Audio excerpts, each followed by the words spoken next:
Riser-rated cable has specific requirements related to flame propagation, smoke generation, and corrosiveness. Regarding flame propagation, riser-rated cable has a maximum flame propagation distance of 3 feet, which is 0.91 meters, when tested in accordance with the Institute of Electrical and Electronics Engineers Standard 383. For smoke generation, the cable must have a maximum smoke density of 10 peak optical density when tested in accordance with the Institute of Electrical and Electronics Engineers Standard 383. Finally, regarding corrosiveness, there must be no corrosive gases or fumes emitted when tested in accordance with the Institute of Electrical and Electronics Engineers Standard 68. It is important to understand that the riser rating refers to the flame and smoke retardant properties of a cable, not its physical protection. Riser-rated cables are designed to be used in vertical risers, which are shaft spaces, where cables are exposed to air handling systems and potential fire hazards. Riser-rated cables can be installed on miscellaneous use cable racks without concerns for mechanical failure, provided that the rack is properly designed and installed to support the weight and stresses of the cables. Article 770 of the National Electrical Code provides requirements for the installation of optical fiber cables, including riser-rated cables.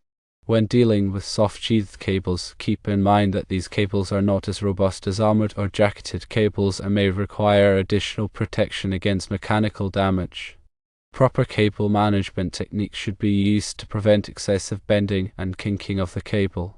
Furthermore, cable trays or conduit may be used to provide additional physical protection for soft-sheathed riser-rated cables. Considering the requirements of riser-rated cables, firstly, flame propagation is a critical factor. This standard requires that the cable must not propagate flame beyond a certain distance, which is 3 feet or 0.91 meters, when subjected to a standardized flame test. This test, conducted in accordance with Institute of Electrical and Electronics Engineers Standard 383, simulates a fire scenario to ensure that the cable does not contribute to the spread of flames within a building's riser spaces. Secondly, smoke generation is another key consideration. During a fire, smoke can quickly fill a building, hindering visibility and posing a significant threat to occupants. Riser-rated cables are designed to minimize smoke production. The standard limits the maximum smoke density to 10 peak optical density when tested according to Institute of Electrical and Electronics Engineers Standard 383. This ensures that the cable does not release excessive amounts of smoke, improving the chances of safe evacuation and fire suppression. Thirdly, corrosiveness is evaluated to prevent damage to equipment and infrastructure. When cables burn, they can release corrosive gases and fumes that can corrode metal components and other materials within a building. Riser-rated cables are tested to ensure that they do not emit corrosive substances when exposed to fire. This test is conducted in accordance with the Institute of Electrical and Electronics Engineers Standard 68 and helps to protect sensitive equipment and maintain the integrity of building systems. Riser rating primarily focuses on the cable's ability to resist fire and limit smoke production. It does not inherently provide physical protection against mechanical damage. While riser-rated cables may have some degree of durability, they are not specifically designed to withstand physical stresses such as abrasion, impact, or crushing.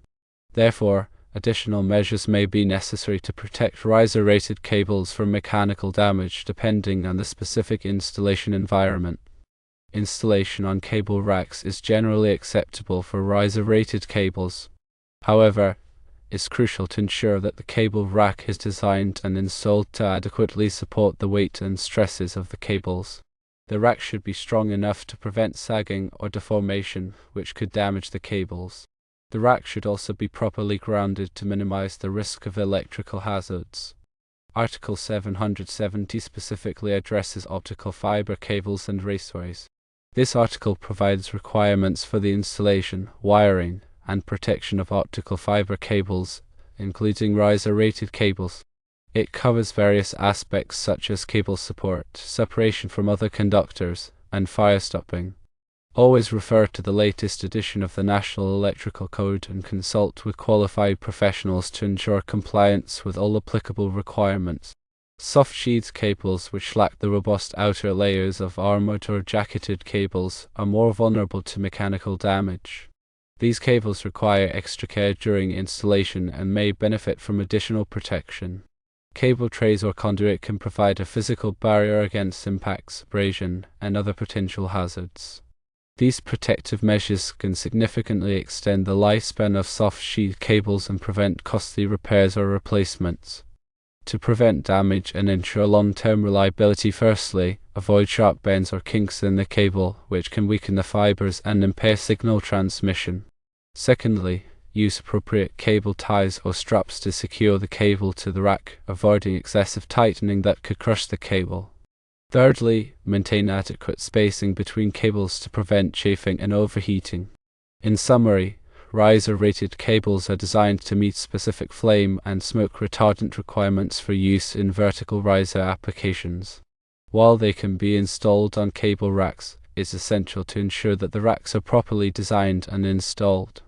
Soft sheath cables may require additional physical protection to prevent mechanical damage. Always refer to the National Electrical Code and consult with qualified professionals to ensure compliance with all applicable requirements.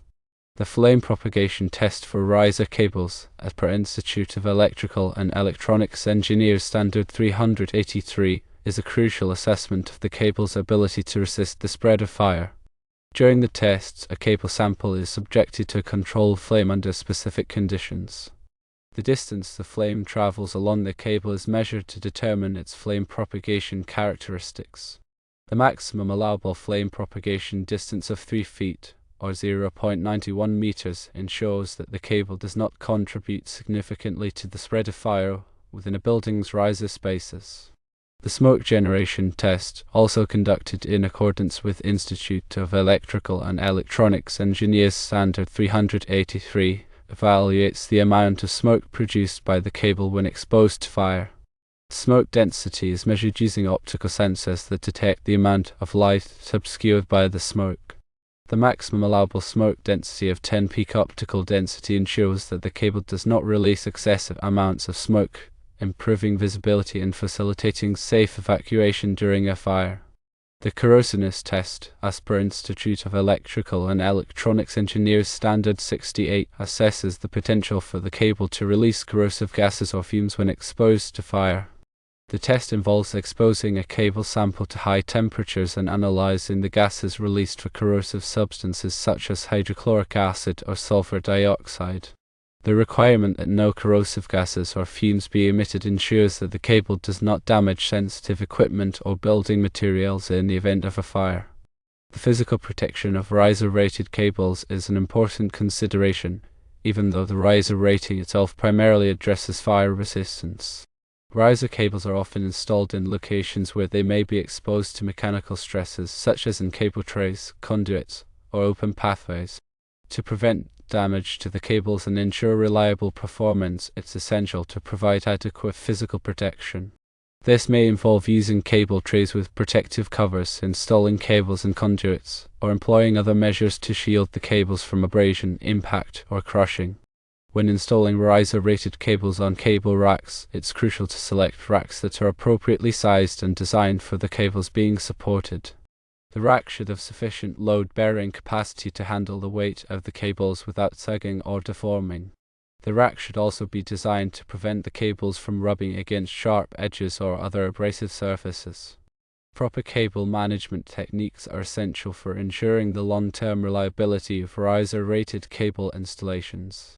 These techniques include using cable ties or straps to secure cables to racks or trays, maintaining adequate spacing between cables to prevent overheating, and avoiding sharp bends or kinks in the cables.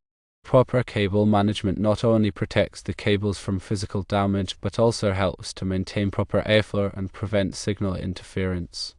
Article 770 of the National Electrical Code provides specific requirements for the installation of optical fiber cables, including riser-rated cables.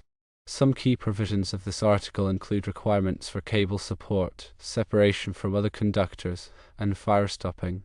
Cable support requirements specify how cables must be secured to prevent sagging or movement. Separation requirements dictate the minimum distance between optical fiber cables and other conductors to prevent interference. Fire stopping requirements specify how cable penetrations through fire-rated walls or floors must be sealed to prevent the spread of fire. Soft-sheathed cables are particularly vulnerable to mechanical damage due to their lack of robust outer layers. These cables require extra care during handling and installation to prevent damage to the delicate optical fibers inside. When installing soft-sheathed cables, it's important to avoid pulling them too tightly, as this can stretch or break the fibers. It's also important to protect the cables from sharp objects or abrasive surfaces that could damage the outer sheath.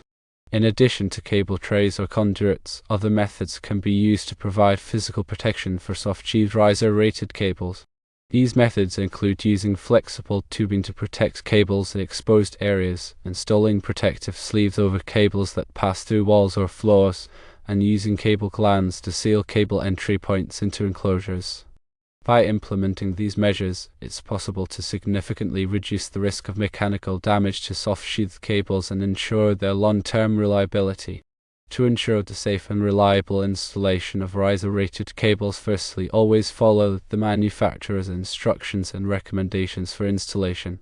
Secondly, use qualified and experienced personnel to perform the installation. Thirdly, inspect the cables before installation to ensure that they are free from damage. Fourthly, use appropriate tools and equipment for the installation. Fifthly, test the cables after installation to verify their performance. By following these guidelines, it's possible to minimize the risk of problems and ensure that the riser-rated cable installation meets all applicable requirements.